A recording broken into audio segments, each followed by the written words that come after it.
तो अभी हम लोग भागवतम की 22वें अध्याय पर चंद्र कुमारों से महाराज की कावत अध्याय का अध्ययन कर रहे हैं। तो हम लोग एक श्लोक पीछे हमारे 52वां श्लोक को दोहरा लेते हैं। उसके बाद आगे चलते हैं। गृहेषु वर्तमानो यतिश्च साम्राज्यस्य अन्यवतः नान असज्जते इंद्रियार्थेषु निरहं अस्ति तत्परः।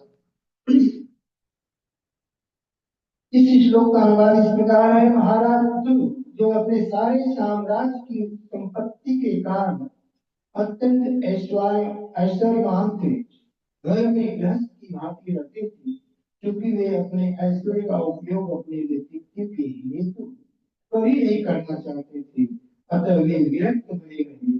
जिस प्रकार की सूर्य सभी परिस्थितियों में अप्रभावित रहता है।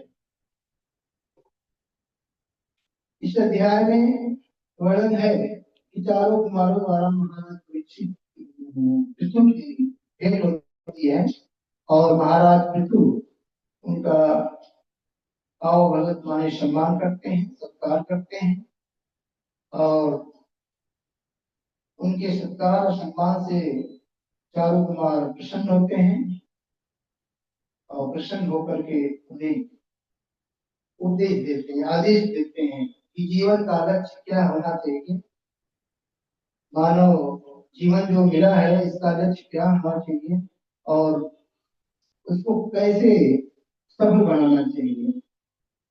कहते हैं कि ये महासागर है, भव सागर है। इस भव सागर को पार करना मनुष्य के लिए बहुत बड़ा कठिन है। जब तक इसमें भगवान की कृपा न हो।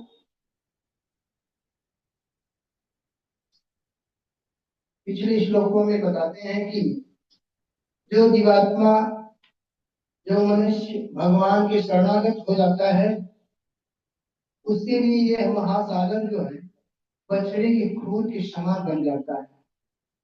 यानी कि उस बछड़े के खून रूपी महासागर को, भव सागर को आसानी से पार कर सकता है अगर भक्ति योग के माध्यम से जीवात्मा भगवान के चरण का शरण लेता है। तो उसके लिए यही भव सागर जो है बछड़े के खून के जैसे सागर बन जाएगा, आसानी से उसको पार करके भगवत धाम जा सकता है।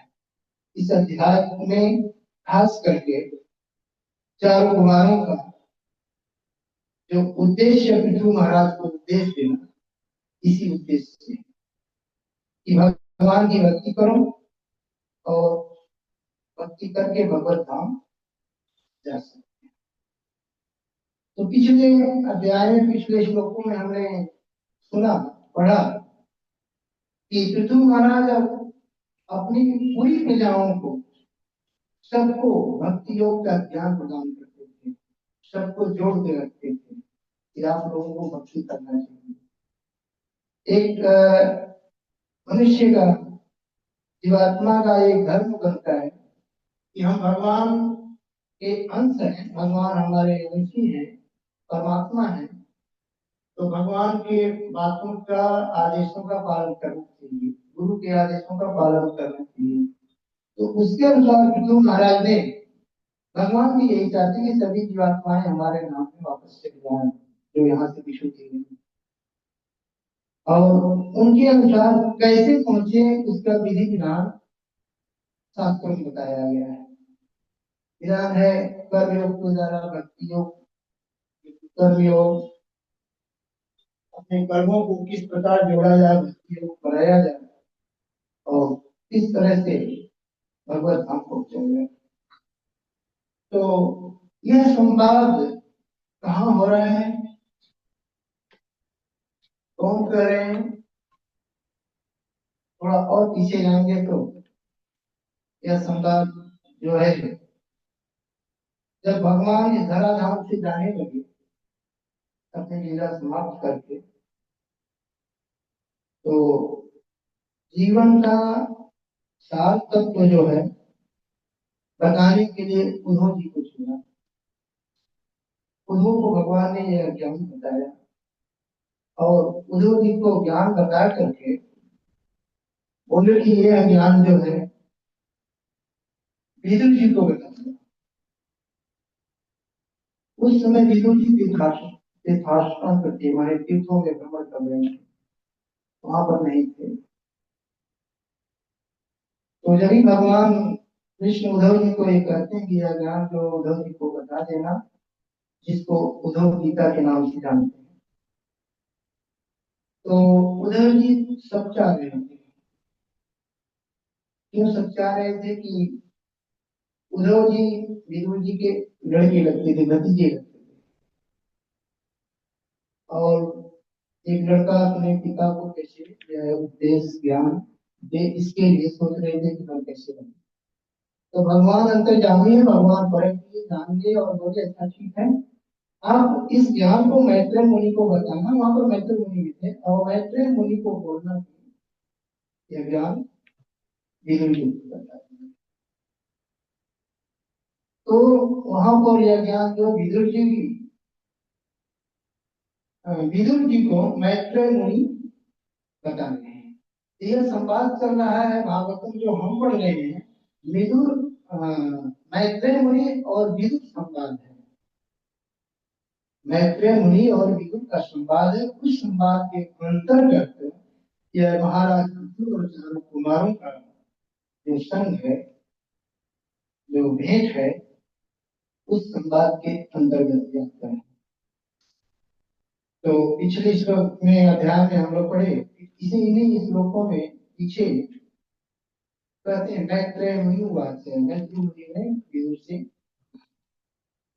कहते हुए ये बात आगे करते कि चारों कुमार विष्णु महाराज को ये उपदेश दिए, ये बताए कि भगवान की भक्ति करके, भगवान के चरण का शरण का सहारा लेकर के भक्ति योग के माध्यम से हर जीवात्मा आसानी से भवसागर को पार कर सकता है। भवसागर को पार करने के बाद भगवत धाम जा सकता है।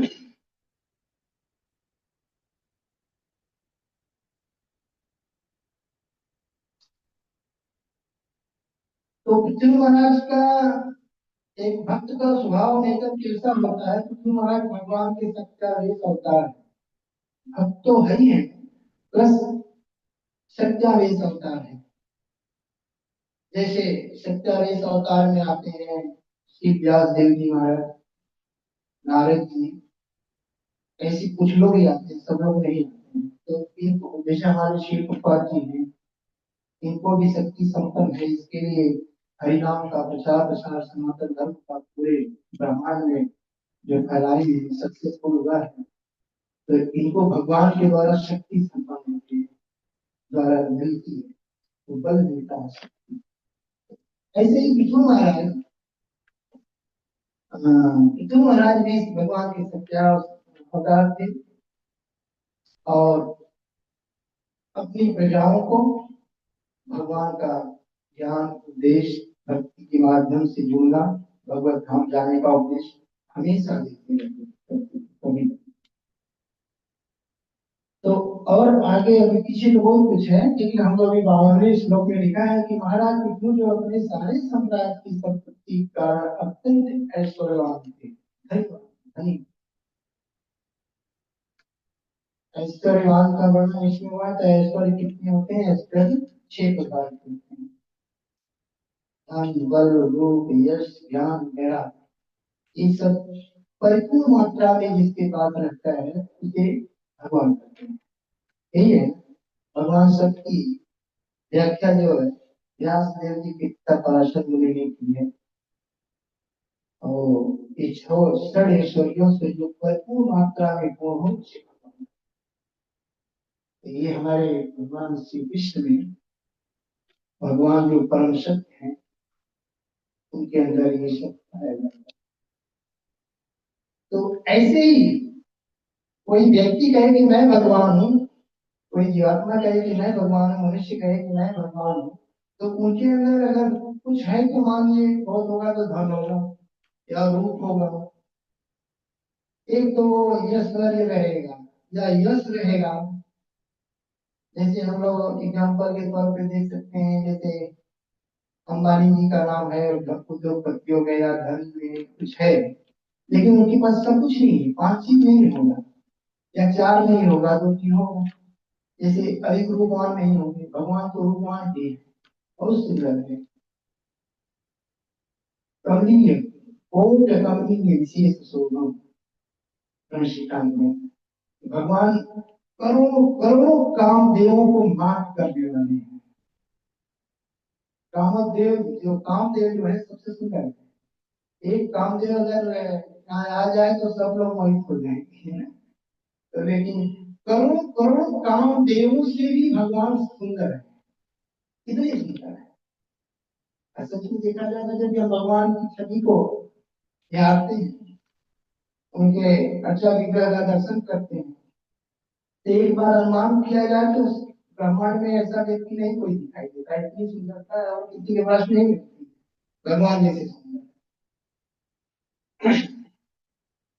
तो किसी में सुंदरता हो सकती है, किसी में यश हो सकता है, किसी में ज्ञान हो सकता है, किसी में वैराग्य हो सकता है, किसी में बल हो सकता है, लेकिन छोड़ ऐसे किसी में नहीं।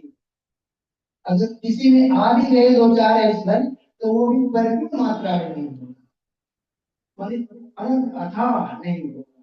भगवान में अथाह असीमित अनलिमिटेड।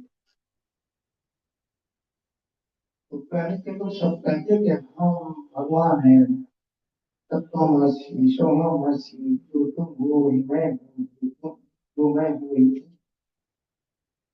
तो वो उनका सिद्धांत अलग है, लेकिन भगवान बनना, भगवान का होना, भगवान का जो शास्त्रों के अनुसार जो बताया गया है, ऐसा नहीं कोई भी करता, खाना नहीं करता। तो साम्राज्य महाराज पृथ्वी अपने सारे साम्राज्य की संपत्ति के कारण अत्यंत ऐश्वर्य थे। उनका राज जो था पूरा साम्राज्य से भरपूर मात्रा में भरा था। जब किसी चीज की उनके राज्य की कमी नहीं थी, धन से बल से, जो एक राज्य को चलाने की आवश्यकता होती है उससे वो भरपूर राज्य था। थोड़ा इसके पीछे का कहानी, अभी साम्राज्य की बात आ गई तो महाराज पृथ्वी के पिता वेद, वेद जो है बहुत बुरे व्यक्ति थे, अच्छे नहीं थे, और उन्होंने बहुत अत्याचार कर दिया, और अत्याचार करने के बाद उन लोगों को श्राप देना पड़ा। श्राप देने के कारण उनकी मृत्यु हुई। मृत्यु होने के बाद राज्य जो हो गया बिना राजा का हो गया। राजा कैसा भी चाहिए, शासनाधिकारी एक चाहिए, बिना शासनाधिकारी के कोई कार्य नहीं सफल होता है। तो फिर जिन ब्राह्मणों ने उन्हें श्राप दिया, गर्दन के बलों से मार दिया, मृत्यु हुई, बाद में सोचने लगे वही ब्राह्मण कि अब राज्य कैसे चलेगा। तो फिर विष्णु महाराज की शरीर, अरे सॉरी, वेद महाराज की शरीर को तेल में रखा गया। तेल में रखने के बाद उसका ब्राह्मणों ने मंथन किया, क्या किया गया, फिर उस उनकी शरीर को मंथन किया गया, वो मंथन को महाराज भगवान की इच्छा थी, भगवान चाहते। तो विष्णु महाराज जो भगवान चाहते थे, तो भगवान के रूप में भगवान की सत्यावीस अवतार में उत्पन्न हुए और अच्छी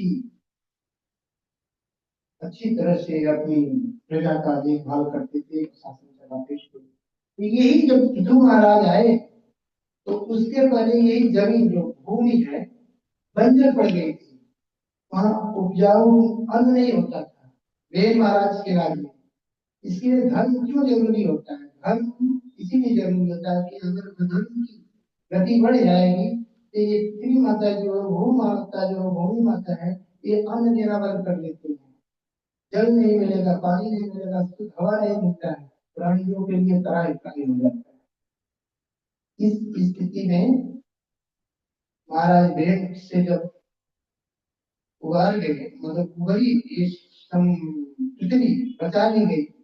तो पृथु महाराज जब भी आए तो उसी भूमि को धन संपत्ति से भरने के लिए यज्ञ, जो पिछले अध्याय में हम लोग पढ़े, यज्ञ करते हैं। यज्ञों से देवी देवता भगवान से प्रसन्न होकर के बारिश हुआ, फिर ये पृथ्वी जो है इतना अन्न उपजाऊ हुई, विकसित हुई कि प्रजाओं के लिए भरपूर मात्रा में निकल उत्पादन हुआ, मिला। सब सब संतुष्ट हुए।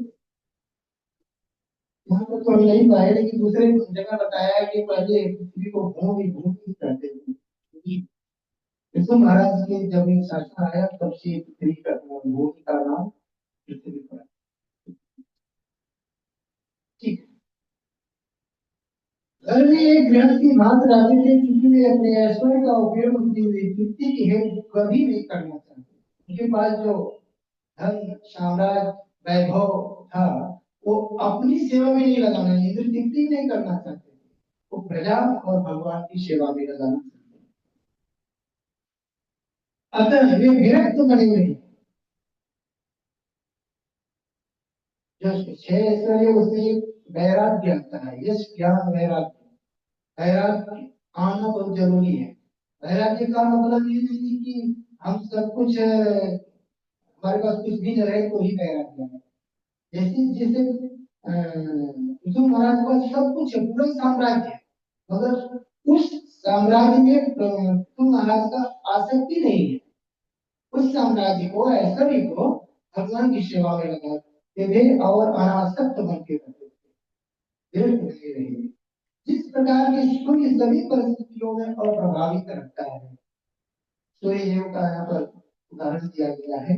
सूर्य देव जो है सभी परिस्थितियों में, सूर्य देव का जो प्रकाश है, तापमान है, उसका जो प्रभाव है, इस पृथ्वी पर, इस भूमंडल पर सभी जगह पड़ता है। ऐसा नहीं कि गंदे जगह नहीं पड़ता है, केवल गंगा जी के ऊपर ही पड़ता है। नाले नीचे की जगह पे, गंदे जगह पर नहीं पड़ता है। लेकिन अपने प्रभाव से, उनके प्रभाव से गंदे जगह का भी, वो जैसे कीट है, पतंगे है, कीड़े मकोड़े हैं, ऐसे ऐसे लोगों को भी वो साफ कर देते हैं। जो जरूरत नहीं है उसको हटा देते हैं। उसमें से जो गंदगी है, गंदगी में से जो है सुखा देते हैं। पानी है, गंदा जल है, अगर उसको सुखा देते हैं। और गंगा जी के ऊपर भी पड़ता है तो भी प्रभावशाली रहता है। मानी उस सब एक तरह से देखा जाए, समदर्शी कहा जाए, जैसे सबके ऊपर समान दृष्टि है। ऐसे जो महाराज का उदाहरण दिया गया है।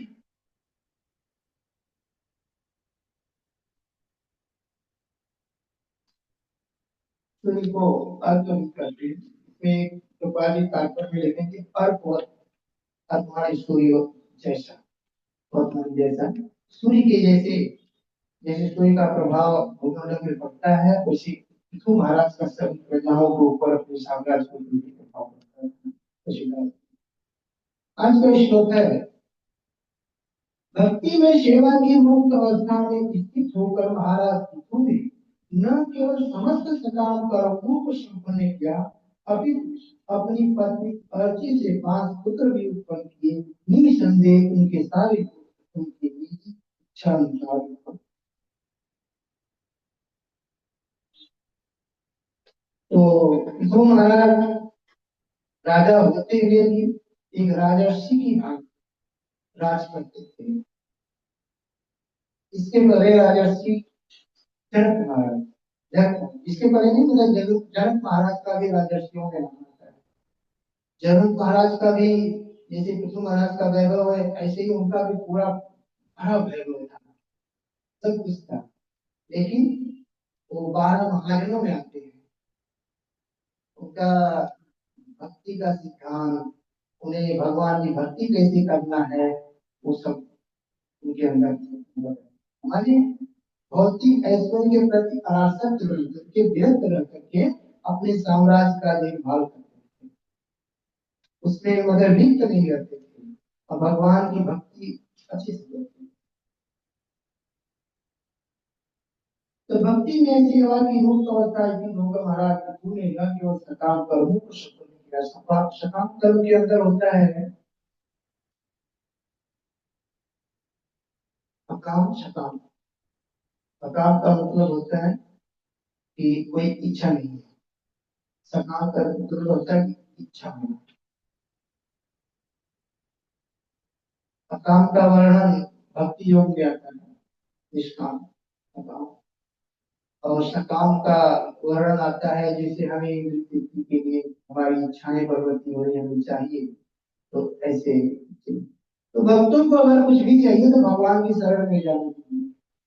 भागवत में वर्णन है अकामो सर्व काम भूपाल। मानी कुछ इच्छा है तो भगवान की शरण में जाइए, ये नहीं कि यहाँ वहां जाओ, किसी देवी ये काम नहीं यहाँ वहां चले जाओ। अगर इच्छा है तो भगवान से, भगवान तो स्वराट है, शक्ति संपन्न है, सब कुछ ऐश्वर्यवान है।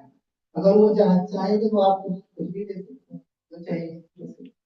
तो भागवत में वर्णन है कि अगर हमारे अंदर कुछ सपनों की इच्छा है, अगर कुछ चाहने की भी इच्छा है तो भी भगवान के शरण में जाना चाहिए, भगवान की भक्ति करनी चाहिए अगर है तो। लेकिन सफलता होती है निष्काम, निष्काम होकर के भगवान में। तो अभी अपनी पत्नी अर्ची से 5 पुत्र उत्पन्न किए। उनकी पत्नी का नाम अर्ची है। उनके उनके द्वारा उन्होंने 5 पुत्रों को उत्पन्न किया। और निश्चय में उनके सारे पुत्र उनकी निजी इच्छा अनुसार उत्पन्न हुए।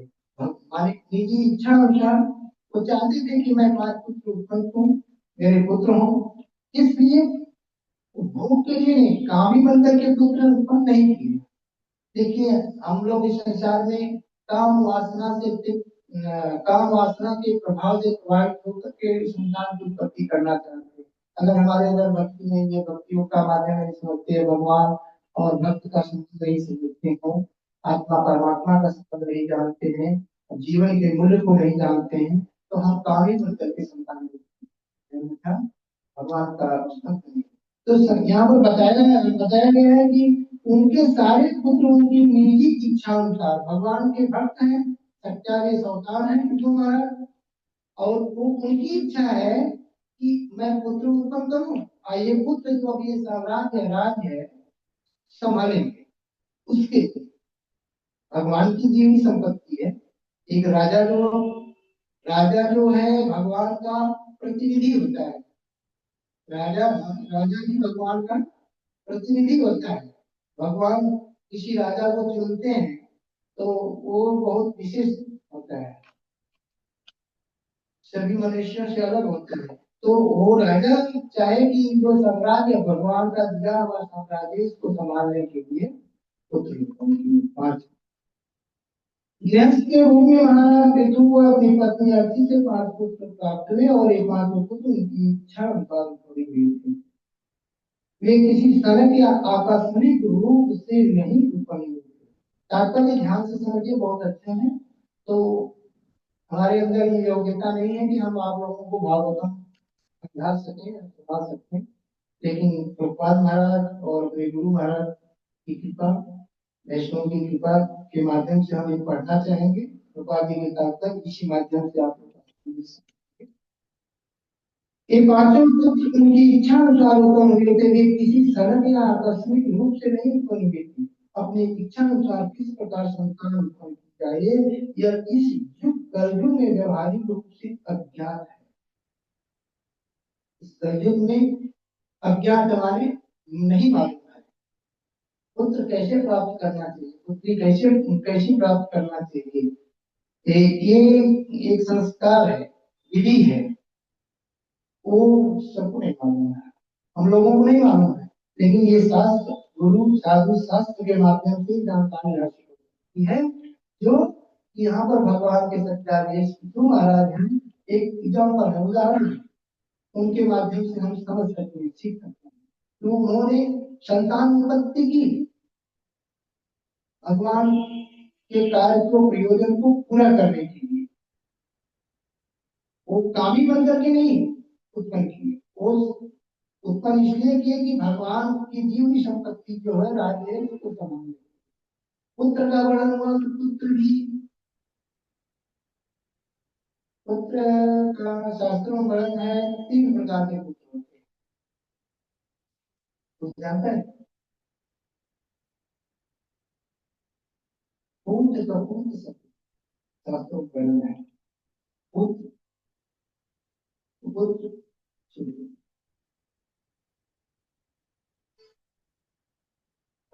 तो उसमें क्या ठीक है। पुत्र वह होता है जो, जैसे एग्जाम्पल के तौर पे मान लीजिए भगवान के द्वारा जो कुछ हमें मिला है उसको हमने संभाल लिया, नुकसान नहीं होने दिया, बड़ी बनाई है। तो पुत्र वो होता है कि जो हम माता पिता के द्वारा या भगवान के द्वारा जो हमें संपत्ति मिली है, जो भी ऐश्वर्य मिला है, उसको हम सत्यानाश कर दिए, नहीं संभाल पाए, वो पुत्र हो गया। और सुपुत्र होता है कि भगवान के द्वारा या माता पिता के द्वारा जो कुछ संपत्ति मिली है या गुरु महाराज के द्वारा जो भी कुछ हमें मिला है, उसको हम और उससे ज्यादा भी कर दें। मान लीजिए हमारे पास 100% है या 80% है, तो उसको हम 90% कर दिए, 100% कर दिए, और कर सकते माने नुकसान नहीं होने देंगे, तो सुपुत्र होता है। तो ऐसे एक पुत्र सुपुत्र सुपुत्र ऐसी शिष्यों में भी होता है। शिष्य भी ऐसे ही होते हैं, भगवान के अपने गुरु महाराज को प्रसन्न करने के लिए अच्छा शिष्य, एक तो शिष्य है, एक अच्छा शिष्य है, एक उससे भी खराब शिष्य की तुम्हारे गुरु महाराज का भी नाम निशान दाग लगा देते हैं उसको। तो हम लोगों को इस बात पे ध्यान देना चाहिए कि पुत्र कैसा हमें दिया, पुत्र तो पुत्र है। जैसे अभी जो पृथु महाराज ने जो पुत्र उत्पन्न किए वो सुपुत्र है, चाह रहे हैं ये पुत्र आगे चल करके हमारे राजपाट को संभाले, भगवान की जैसे हम भगवान की सेवा करने के लिए अपनी प्रजाओं को सबको उपदेश देते हैं कि आप लोग भगवान की भक्ति करो, ये भी अच्छे बने, ये भी भगवान का उद्देश्य आगे प्रचार प्रसार करने में। बल्कि उन्हें व्यवहारिक रूप से अज्ञान से इसका रस प्रकृति द्वारा बुद्धियों का जिन्हें संस्कार करके अपनाया जाता है, इन संस्कारों में से पहला संस्कार गर्भाधान संस्कार है। गर्भाधान संस्कार सब नहीं करते, नहीं करते। एक संस्कारों में जो 16 संस्कार, संस्कारों में गर्भाधान संस्कार। तो प्रभुपाद जी आगे लिखते हैं, जो विशेष रूप से उच्च वर्णों ब्राह्मणों तथा क्षत्रियों के लिए अनिवार्य है। ये दो वर्णों के लिए अनिवार्य बताया गया है, ब्राह्मणों क्षत्रियों। जैसा कि श्रीमद भगवद गीता में कहा गया कि जो स्त्री संधर्म के विपरीत नहीं करता वह श्री कृष्ण है। धार्मिक मूर्खता जो संतान उत्पन्न करना चाहे तो उसे संभव के पूर्व गर्भाधान संस्कार संपन्न करना चाहिए। अगर हमें संतान चाहिए तो संभोग के पहले हमें गर्भाधान संस्कार संपन्न करना चाहिए। नहीं कुछ है तो इस युग में, कलयुग में बताया गया है कि कलयुग में भगवान कृष्ण के नाम का जितना ज्यादा आप जप कर सकते हैं, आप यज्ञ हवन आदि नहीं कर सकते हैं, वो संस्कार अगर सही ढंग से नहीं संपन्न कर पाते हैं तो भगवान के नाम का जप करना चाहिए जितना भी। मेन उद्देश्य कि हमारी चेतना जो है कृष्ण भावना भावित हो जाए, संभोग करने के पहले जो है हमारी चेतना जो है कृष्ण भावना भावित है, तो उस गर्भाधान से जो संतान आएगी वो भी कृष्ण भावना भावित ही होगी, उसके ऊपर असर पड़ेगा।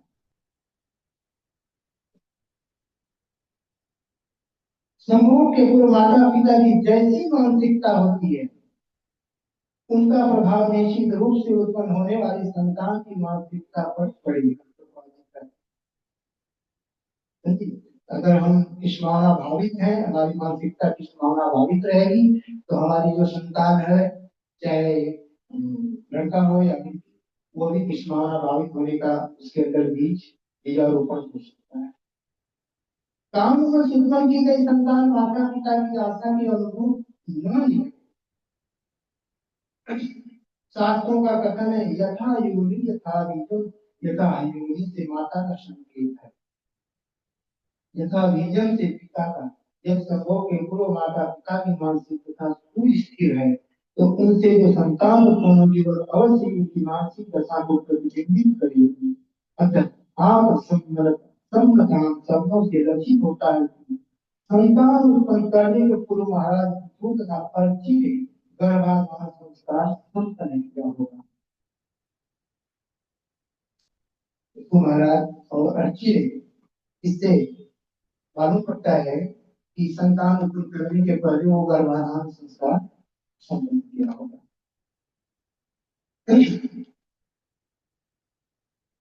अंत में के सारे उनकी इच्छाओं के अनुसार तथा विशुद्ध मानसिक दशाओं वाले उत्पन्न हुए, जैसा वो चाहते थे वैसा उत्पन्न हुए। उनकी इच्छा थी कि हम सुपुत्र हो, अच्छा भगवान का भक्त हो, वैसा पुत्र की प्राप्ति नहीं हुई। महाराज पितरों ने काम के वशीभूत होकर पुत्रों को जन्म नहीं दिया, न ही वे तृप्ति हेतु अपनी पत्नी के प्रति आकृष्ट हुए। ये नहीं कि अपने काम के वशीभूत होकर के वो अपनी पत्नी के साथ संभोग करना ही नहीं चाहते थे। वो क्या चाहते थे कि जो पुत्र उत्पन्न हो भगवान का भक्त हो, अच्छा साम्राज्य चलाए, देखभाल करें, सुपुत्र हो। वे तृप्ति हेतु अपनी पत्नी को आकृष्ट हुए थे। उन्होंने ग्रस्त के रूप में सारे विश्व में भविष्य में अपना शासन चलाने के तो पुत्र किसके लिए उत्पन्न किए थे? सारे विश्व में शासन चलाने के। उनकी नहीं तो विरक्त, उन्हें इन चीजों से कोई लगाव नहीं था, लेकिन भगवान की दी हुई संपत्ति है, राजा भगवान का प्रतिनिधि होता है। और प्रतिनिधि का मतलब ये है कि भगवान चाहते हैं कि तुम राज्य को संभालो, अच्छे सुचारू रूप से चलाओ, प्रजाओं की देखभाल करो। तो उस चीज को जो बड़ी बनाई है उसको आगे और चलाने के लिए पुत्रों की जरूरत होती है, भक्तों की जरूरत होती है। इसके लिए तो महाराज ने पुत्र उत्पन्न किए।